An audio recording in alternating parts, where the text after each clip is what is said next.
자, 다시 한번 영광스러운 부활의 주님의 부활하신 이 부활절 아침, 우리 모두도 부활 신앙을 갖고 어떤 환경 가운데도 승리하시기를 주님의 이름으로 축복합니다.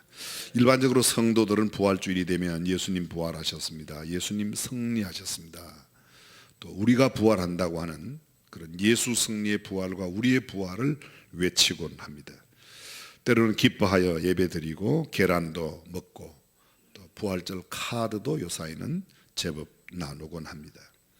교회 안에 있는 사람들 중에도 어떤 사람들은 부활을 예수님을 잘 믿고 신앙생활 하다가 죽으면 무덤 속에 있다가 어떤 날 다시금 부활해서 예수님을 만난다, 그렇게 생각하는 사람이 있습니다. 그 말도 꼭 틀린 말은 아니지만 우리의 부활 신앙은 꼭 죽어 무덤에 들어갔다가 하면 되는 게 아니고 살아있는 상태에도 어떤 어려운 환경과 역경, 문제와 고난, 질병 앞에서도 부활을 믿고 의연하게 대처하고 살아가는 것, 그것이 참된 부활 신앙인 줄로 믿습니다. 세상에 수많은 종교가 있지만 부활을 말하는 종교는 없습니다.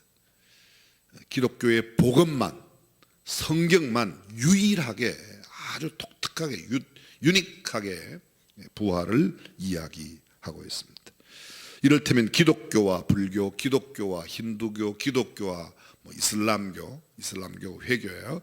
그 이외에 여러 기독교와 조로아스트교 붙여서 비교 종교학에서 이야기해도 비교할 수 없는 것, 아주 극명한 대조를 이루는 것 한 가지가 있습니다. 윤리적으로 탁월한 면이 있어요. 또 윤리적으로 괜찮은 타 종교들도 있습니다. 도덕적으로 좋은 것을 가르치는 그런 종교가 있습니다. 근데 비교 종교에서는 이 종교는 이런 게 좋다 이렇게 표현하지만 그 어떤 다른 종교는 감히 흉내도 내지 못하고 있지도 않은 우리의 복음에만 있는 것이 바로 부활이라고 믿습니다. 성경과 불경, 성경과 코란, 성경과 몰몬 여러 가지를 대조할 때 다른 데는 없습니다. 오직 성경에만 있는 게 있습니다. 그것이 바로 부활입니다. 이 성경적인 신앙인이 아니면 어떤 과학자도 절대로 설명할 수 없습니다. 아무리 많이 공부한 사람도, 이성적으로 탁월하고 논리적으로 질서가 아주 정연한 사람도 부활은 절대로 설명을 못합니다. 부활은 오직 믿음으로만 받아들이고 믿는 사람들에게만 귀한 역사가, 부활의 역사가 나타나는 줄로 믿습니다. 어느 날 인도에서 스탠리 존스 선교사가 노방전도를 하고 있었는데 이슬람교도 한 사람이 설교 중간에 갑자기 뛰어들어왔습니다. 그리고 한마디 합니다. 우리는 당신네 기독교인들이 갖지 못한 한 가지를 가졌어. 그러자 스탠리 존스가 그게 뭐요?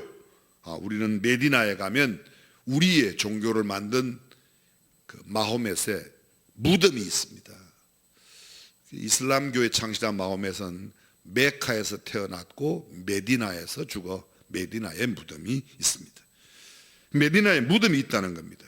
근데 기독교는 무덤이 있다고 말하지만 가보면 빈 무덤 아닙니까? 여러분 실제로 예루살렘에 가면, 이스라엘에 가면 예수의 무덤이라고 불려지는 곳이 두 곳이 있습니다.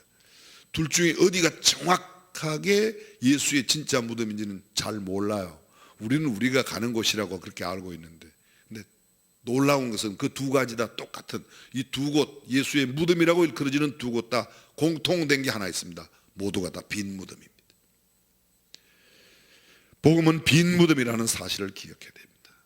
이 부활신앙이 우리에게 주는 큰 유익, 부활신앙이 얼마나 위대한가.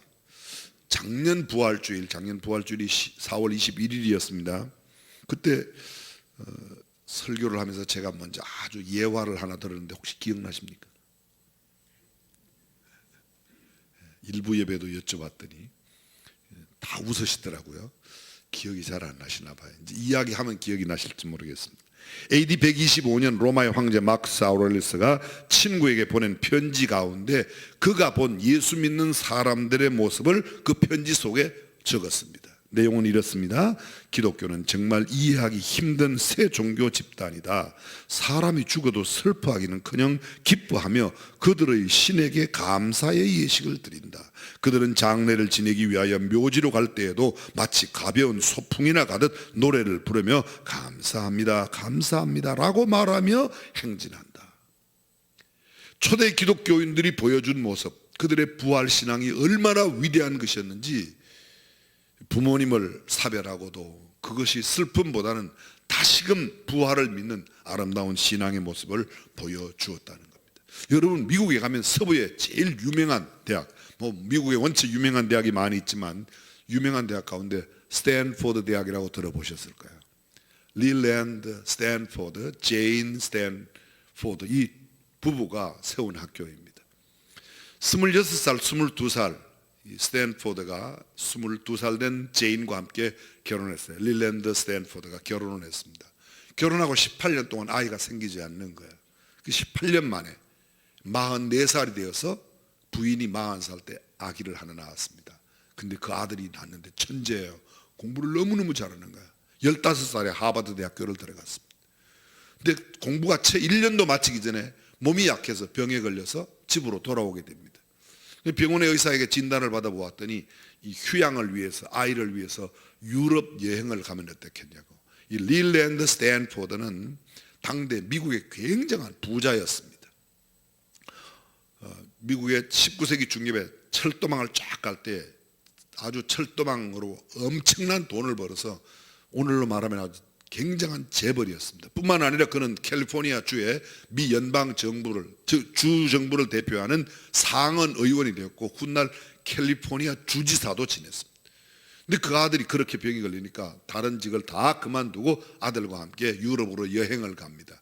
런던에서 2달, 파리에서 3달, 그런 식으로 해서 그리스 아테네를 거치고 터키의 이스탄불, 콘스탄티노플이라고 그러죠. 거기를 거쳐서 이태리 로마를 거쳐서 피렌체로 쭉 베네치아 등등. 근데 이 아이가 병이 호전되는 게 아니라 점점 심해집니다. 근데 너무 심해져서 결국은 병원으로 가요. 거기가 플로렌스, 지금의 피렌체입니다. 근데 그곳에서 다시 깨어나지 못하고 그만 죽습니다. 16살을 2달 남겨놓고 만 15세 10개월 만에 이 아이가 죽습니다. 얼마나 실망이 되고 낭망이 되는지 좌절과 절망 가운데서 아주 비운의 눈물의 나날을 보내고 있는 겁니다. 어느 날이었습니다. 꿈속에 아들이 나타났어요. 근데 꿈속에 이렇게 아빠 엄마에게 하는 말이, 아빠 엄마 아무 염려하지 마세요. 저는 지금 부활하신 예수님과 함께 있어요. 저를 위해 슬퍼하지 말라고 이렇게 이야기를 하는 거야, 이 아들이. 원래 그들의 배경은 캐톨릭이었는데요. 근데 그런 그 신앙을 갖고 있어서 이야기하는 거예요. 그리고 저를 위해서 더 이상 슬퍼하지 말고 아빠 엄마가 그동안 많은 일을 하고 모아놓은 재산으로 어린 아이들을 청년들을 돌보는 일을 하라고 합니다. 툭툭 털고 그 자리에서 일어났습니다. 그리고 동부로 갑니다. 하버드 대학교, 예일 대학교, 미국의 동부에 있는 즐비한 최고의 대학들을 방문하면서 어떻게 하면 내가 대학을 하나 세울까 이런 생각을 하게 되는 거예요. 우리가 잘 알고 있는 이 스탠포드 대학의 비하인드 스토리는 이 릴랜드 제인 스탠포드가 하버드 대학교 갔을 때 허름한 옷을 입고 갔기 때문에 하버드 대학교 총장이었던 찰스가 그를 만나주지 아니하였다. 결국은 만났지만 짧은 시간에 헤어져서 돌아와서 세운 학교가 스탠포드라고 말하지만 그건 그렇지 않은 것으로 이야기되고 있습니다. 그건 정설은 아니라는 이야기입니다. 그들이 돌아왔었는데 생각해 보십시오. 주지사까지 지내고 상원 의원을 하고 당대 최고의 재벌인 그를 하버드 대학교의 총장인 찰스가 그렇게 가볍게 만났을 리가 없다는 게 일반적인 논리, 그런 것 같습니다. 어쨌든 와서 서부의 하버드라고 불리우는 스탠포드 대학교를 1891년도에 세우게 됩니다.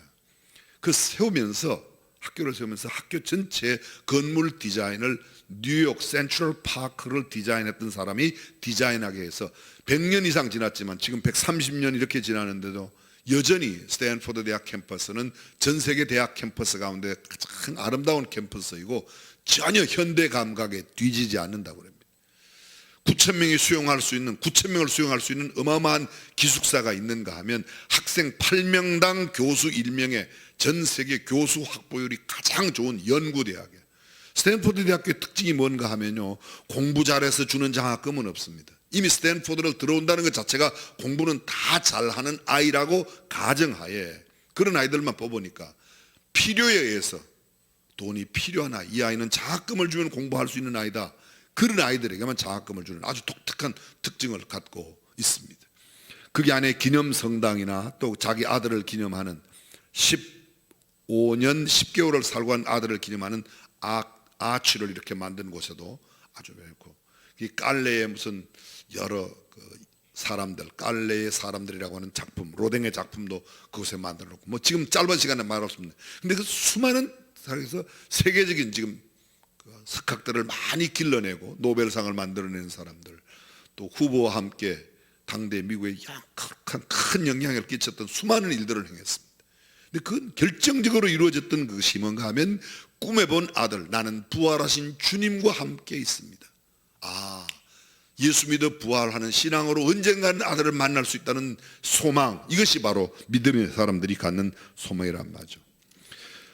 프랑스에 야심이 찬 영웅이 있었습니다. 그는 기독교를 추종하는 이들이 전 세계적으로 수십억 명이 되는 것을 알고 자기도 예수님처럼 종교를 하나 만들어 보고 싶었습니다. 그래서 한 성직자를 찾아갔습니다. 그리고 그에게 묻습니다. 나도 예수님처럼 종교를 하나 만들고 싶은데 역사상 가장 위대한 종교를 만들 수 있는 비결을 가르쳐 달라고 했습니다. 그러자 그 성직자가 정중하게 대답하기를, 한 가지 좋은 방법이 있습니다. 이 방법을 쓰면 그 종교를 만들 수 있다고 그랬습니다. 그게 뭡니까? 물었더니, 당신이 일단 십자가에 죽으십시오. 그리고 사흘 만에 부활하십시오. 그러면 당신도 됩니다. 예수님에게만 있는 부활이라는 거죠. 그는 전혀 그럴 수 없다는 걸 알죠. 사랑하는 성도 여러분, 기독교의 핵심은, 성경의 핵심은 부활인 줄로 믿습니다. 부활 신앙이 얼마나 위대한 신앙인지 아무리 강조해도 끝이 없을 겁니다. 어느 날 3대 독자를 잃어버린 한 어머니가 석가모니에게 찾아와서 죽은 자기 아들을 살려달라고 애원합니다. 부인, 내가 당신의 아들을 살려드리겠소. 그런데 한 가지 조건이 있어. 당신이 지금 이 동네에 내려가서 집집마다 찾아보시오. 한 사람도 죽은 사람이 없는 집, 그 집을 발견하면 그 집을 알아서 오시오. 그러면 내가 당신 아들을 살려주겠어. 갔습니다. 근데 집집마다 가봤더니 죽음 없는 집이 한 집도 없고, 다 언젠가는, 옛날에 우리 아버지도 돌아가시고 할아버지도 돌아가시고 죽지 않은 집이 한 집도 없는 거랍니다. 그렇습니다. 죽음은 정하여진 이치입니다. 성경은 우리에게 이렇게 말합니다. 한 번 죽는 것은 사람에게 정한 것이라고 이야기하고 있습니다. 근데 여러분, 죽음이 끝이 아니에요. 세상 사람들은 그냥 죽으면 끝나지, 그래서 극단적인 상황이 되면 스스로 자기 목숨을 끊어 죽기도 합니다. 그러나 죽음은 끝이 아닙니다.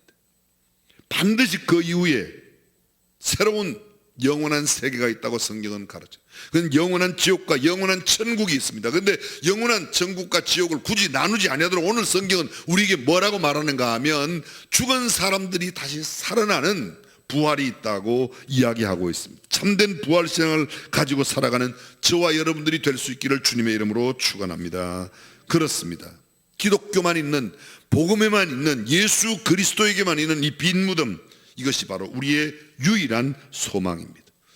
성경의 고린도전서 15장을 부활장이라고 말합니다. 3절과 4절은 이렇게 기록되어 있습니다. 내가 받은 것을 먼저 너희에게 전하였노니 이는 성경대로 그리스도께서 우리 죄를 위하여 죽으시고 장사 지낸 바 되셨다가 성경대로 사흘 만에 다시 살아나사. 그렇습니다. 성경은 예수께서 죽으셨다가 사흘 만에 살아나셨다고 선포하고 있습니다.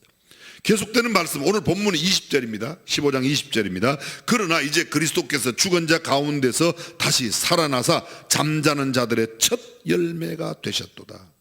첫 열매. 여러분, 과일이 익을 때 첫 열매가 익으면요, 그 다음 열매도 첫 열매처럼 그렇게 익는다는 거예요. 예수 그리스도가 첫 부활의 표상이 되신 것처럼 예수님 안에 있는 모든 신앙인들도 예수님처럼 부활할 줄로 믿습니다. 이것이 기독교의 부활 신앙입니다. 아담 안에서 모든 사람이 죽은 것 같이 그리스도 안에서 모든 사람이 삶을 얻으리라. 그리스도 안에 있는 모든 사람은 부활이 있습니다. 제가 캐나다 토론토에 머물렀던 적이 있습니다. 근데 그때 교회를 개척하게 됐는데 떠밀려 개척을 했어요.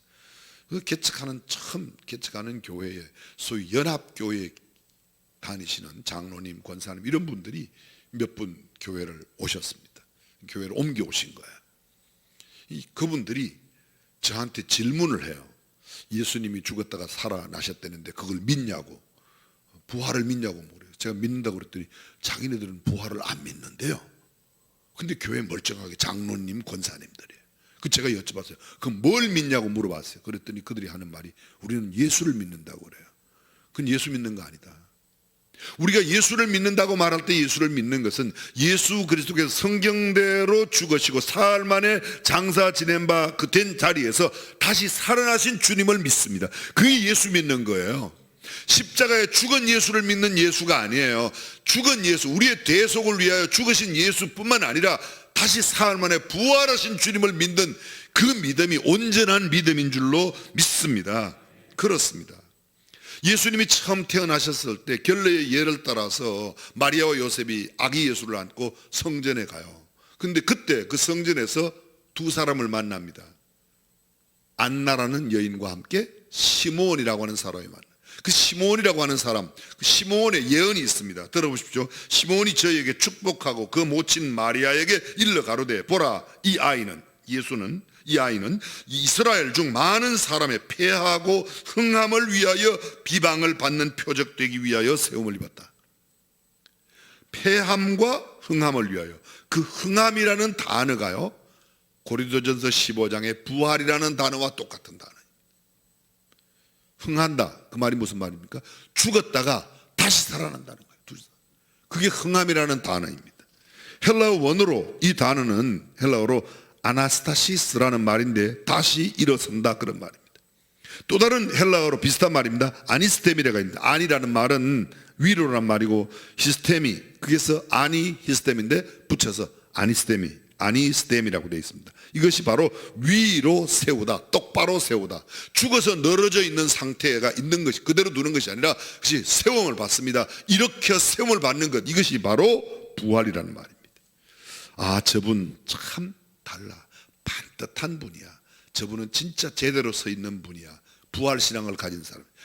쉬운 말로 말씀드리면 예수 믿는 사람의 부활신앙을 온전히 가지고 있는 사람은 세상 사람들에게 저 사람은 죽은 사람이야, 반듯한 사람이야, 저 사람 세워져 있는 사람이라고 칭송받는 사람입니다. 물론 육신적인 삶에서 뿐만 아니라 영적인 삶에서도 그가 육신의 삶이 끝난 뒤에라도 다시금 주님 재림하실 때 다시 일어서실, 부활하실 그런 분이란 말입니다. 갈라디아 2장 20절에 보면 내가 그리스도와 함께 십자가에 못 박혔나니 그런즉 이제는 내가 산 것이 아니요 오직 내 안에 그리스도께서 사시는 것이라. 이제 내가 육체 가운데 사는 것은 나를 사랑하사 나를 위하여 자기 몸을 버리신 하나님의 아들을 믿는 믿음 안에서 사는 것이라. 보십시오. 그리스도와 함께 십자가에 못 박혔나니, 부활을 이야기하려고 하면 반드시 전제되는 게 있습니다. 죽어야지 돼요. 죽지 않고는 부활을 경험할 수가 없어요. 살아있다가 또 그런 말은 없습니다. 살아있으면 살아있는 것이고, 부활이란 말은 살아있던 존재가 반드시 죽어야 부활이 있습니다. 죽지 않고는 부활이 없습니다. 지난 성금요일 우리가 함께 예배할 때 말씀을 나누었습니다. 고난 없이 영광 없다. No cross, no crown. 고난 주간 지나지 않고는, 십자가의 죽음의 날이 지나지 않고는 부활주일은 절대로 올 수가 없습니다. 죽음이 전제되는 겁니다. 죽음, 그것이 부활의 시작입니다. 살아나는 역사가, 위로 세워지는 역사가 일어나기 위하여는 반드시 세워지기 전 넘어지는 상태가 있어야 됩니다. 복음과 말씀, 진리, 영으로 충만해서 반듯하게 위로 서는 역사, 그것은 죽음과 고난과 좌절과 희생과 이러한 것들이 지나야만 이루어질 수 있는 겁니다.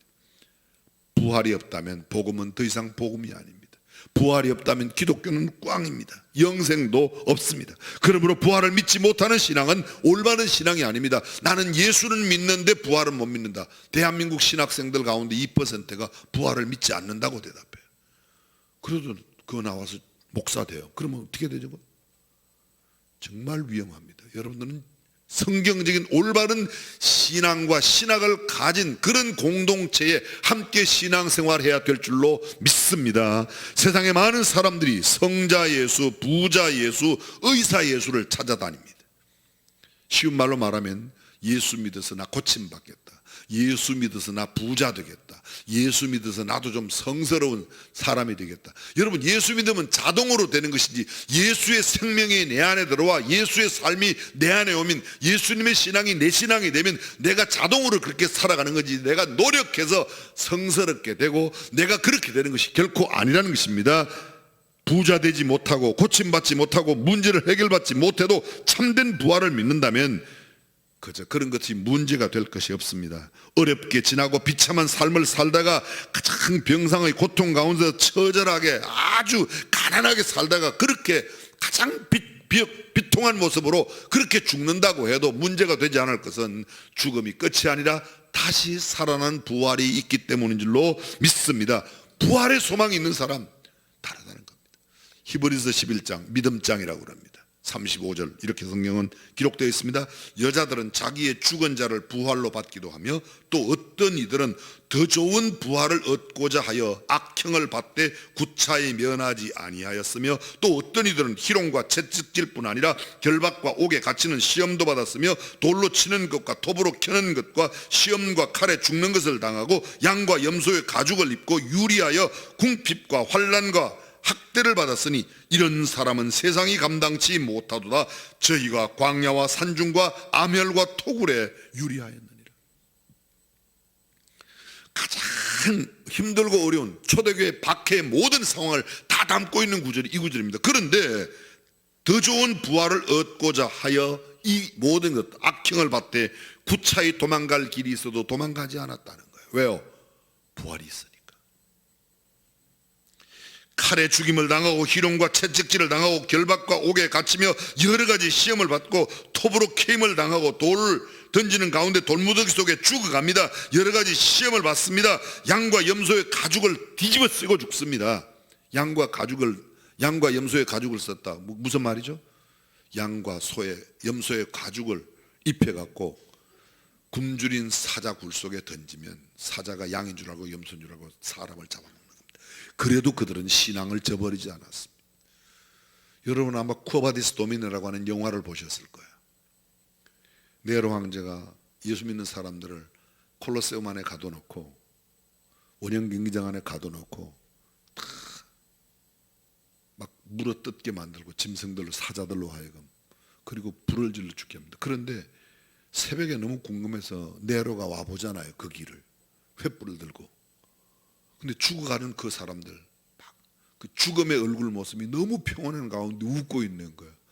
네로가 막 며칠 막 웃으면서 도대체 이게 뭐냐? 이 사람들은 어떻게 죽어가면서도 이렇게 웃을 수 있냐? 사랑하는 성도 여러분, 참된 부활의 신앙이 그러한 모습들을 만들어내는 줄로 믿습니다. 우리가 지금 살아가고 있는 삶이 정말 녹록지 않습니다. 그런데 여러분, 인생이 한 700년, 800년 산다고 생각하면 어때요? 좋겠죠? 그 절대로 좋은 게 아니에요. 제가 장례를 치러본 제 경험, 짧은 제 경험이에요. 제가 가장 나이 많은 사람, 111살에 돌아가신 분 장례를 집례하러 간 적이 있어요. 111살. 그걸 황수라고 그래요. 77세를 뭐라고 그러죠? 희수라고 그래요. 88세를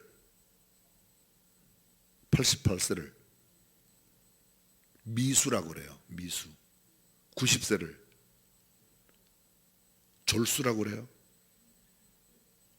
80세는 산수라고 그래요. 산수. 99세를 마스크를 쓰니까 이게 작동을 안 해요? 네. 마스크를 쓰니까 골이 일을 안 해서 99세를 백수라고 합니다. 99살 된 사람을 백수. 100백자에다가 한일자를 띠내서 흰 백자를 써서 백수라고 말하고 100살이 된 사람은 하늘의 수를 살았다고 해서 천수라고 말하고 111살을 산 사람을 뭐라고 말하는가 하면 황수라고 이렇게 말하는 겁니다. 황수는 황제 황자를 쓰는 거예요. 더 이상의 숫자는 표현이 없습니다. 근데 그분 장례식 하는데 갔더니요, 자녀들이 다 죽고 막내 한 사람만 남았어요. 아, 제가 그때 알았어요. 아, 이게 111살까지 살면 안 되는구나. 알았어요, 제가. 그때 아들, 딸이 다 갈 것 같아요. 근데 그 막내 아들이라고 온 사람이 70몇 살이에요. 근데 그분도 그냥 곧 하실 것 같더라고요. 7, 80년 그것도 슬프고 고통스럽고 근심 걱정의 나를 제외하면 몇 날밖에 행복하지 못하는데 7, 800년 산다. 결코 행복이 아닙니다. 그런 것 없이 살 수 있는 영원한 생명, 그것이 참된 부활인 줄로 믿습니다. 예수님 우리에게 뭐라고 말씀하십니까? 나는 부활이요 생명이니 나를 믿는 자는 죽어도 살겠고 무릇 살아서 나를 믿는 자는 영원히 죽지 아니. 저는 성경 말씀 가운데 가장 큰 위로와 소망의 말씀이 뭔가 하면 죽어도 산다는 거예요. 죽어도 산다는 거예요. 이 죽어도 산다는 말은 다른 말과 좋게 비교가 안 됩니다. 생각해 보십시오.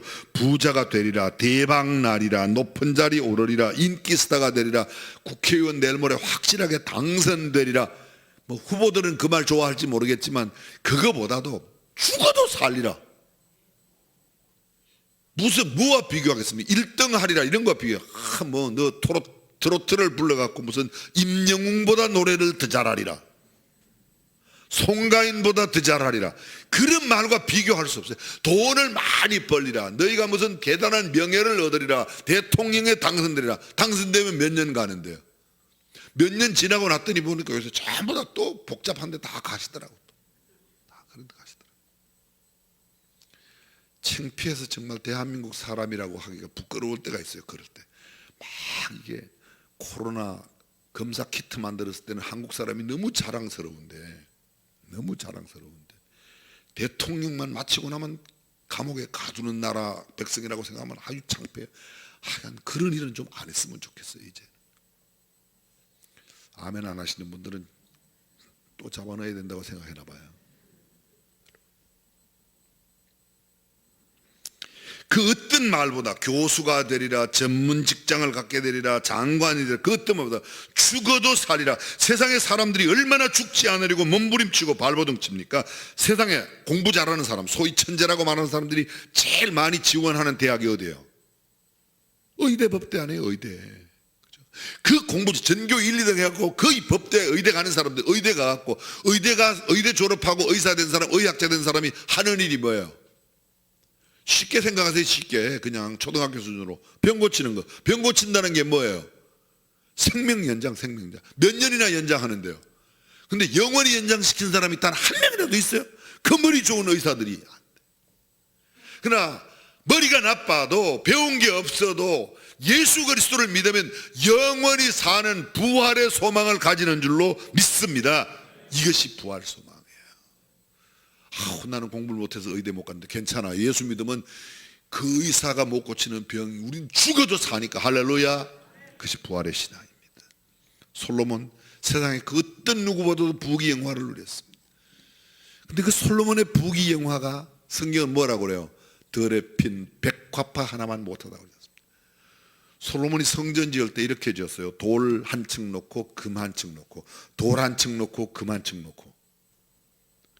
여러분들은 뭐를 놔야지 놀래요? 여러분들은 금 놓고 또 다음에 금 놓고 이렇게 벽을 쌓죠. 담도 없는 집도 수두룩한데 여러분 벽을 그렇게 쌓은 겁니다. 근데 그 솔로몬이 마지막 외치는 말이 뭐예요? 헛되고 헛되며 헛되고 헛되니 모든 것이 헛되고. 사람들의 이생의 자랑은 모두 헛것입니다. 오직 주님 안에 있는 영원한 부활의 소망만 참 소망인 줄로 믿습니다. 부활의 소망을 가진 사람 하나님의 능력으로 보호를 받습니다. 하나님의 능력이 있기 때문에 어떤 일이든지 능히 이겨냅니다. 어떤 좌절스러운 절망스러운 두려움과 공포가 엄습해와도 담대하게 대할 수 있습니다. 왜요? 부활의 소망이 있으니까. 네가 나를 죽인다고 해도 나는 네가 죽일 수 없는 새로운 생명으로 다시 태어난다는 겁니다. 왜 세상에 살기가 힘들어요? 살만한 능력이 없으니까. 근데 그 능력 없어도 주님이 우리의 능력이 되신다니까 얼마나 감사합니다.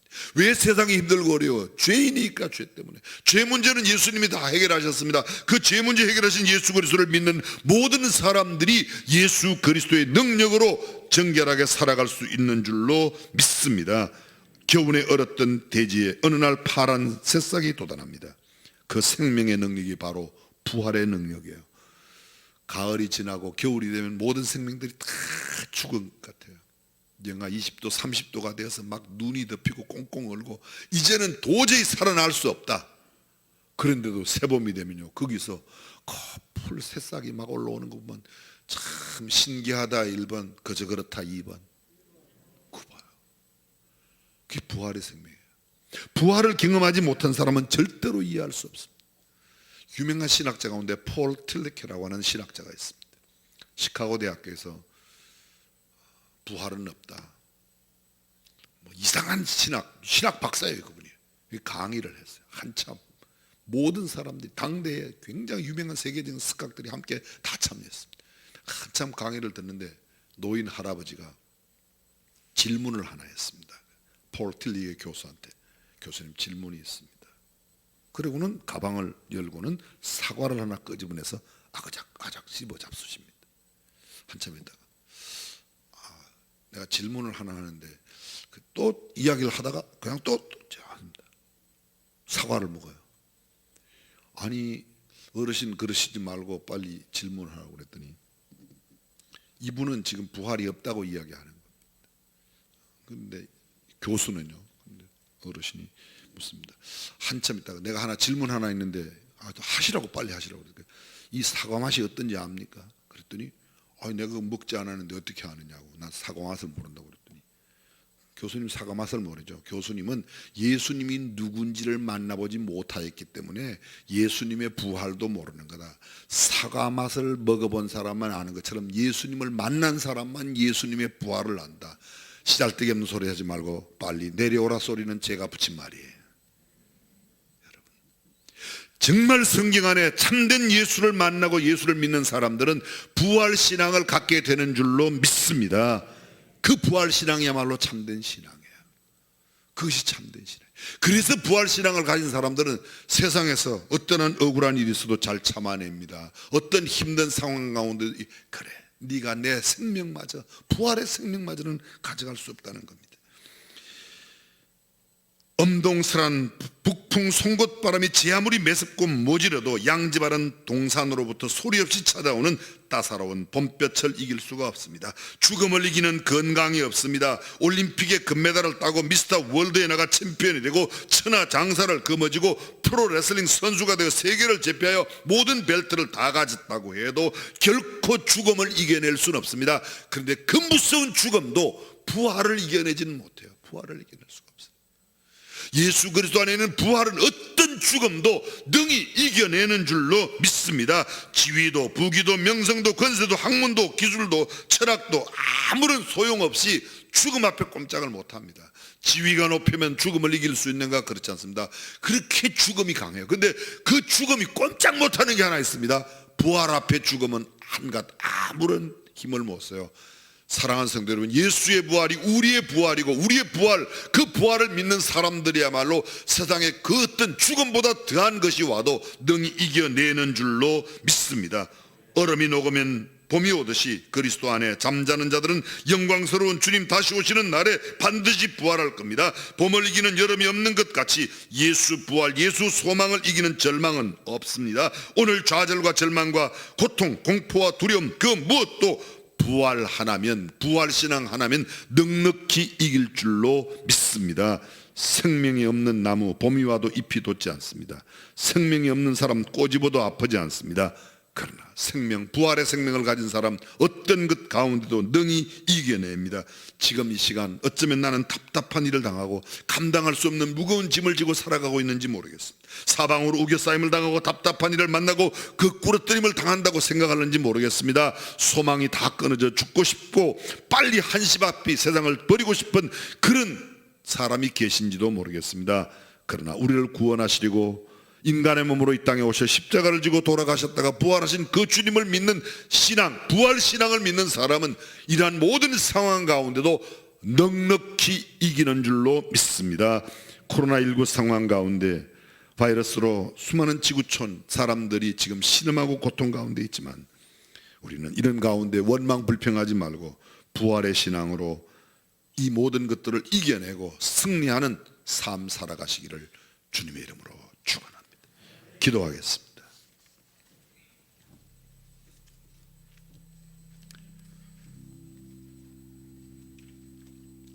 세상의 그 어떤 부귀 명성으로 어떤 지위와 권력으로도 이겨낼 수 없는 것 죽음입니다. 그러나 그 죽음을 이기는 또 하나의 힘이 있습니다. 부활입니다. 사람들이 가장 무서워하고 두려워하는 것이 죽음이지만 죽음을 넉넉히 이기는 부활신앙을 가진 사람은 어떤 상황, 어떤 문제, 어떤 고난 가운데도 능히 이겨낼 줄로 믿습니다. 전능하신 우리 하나님, 부활신앙으로 승리하는 우리 중앙 가족들 다 되게 하여 주옵소서. 주 예수님의 이름으로 기도합니다. 아멘.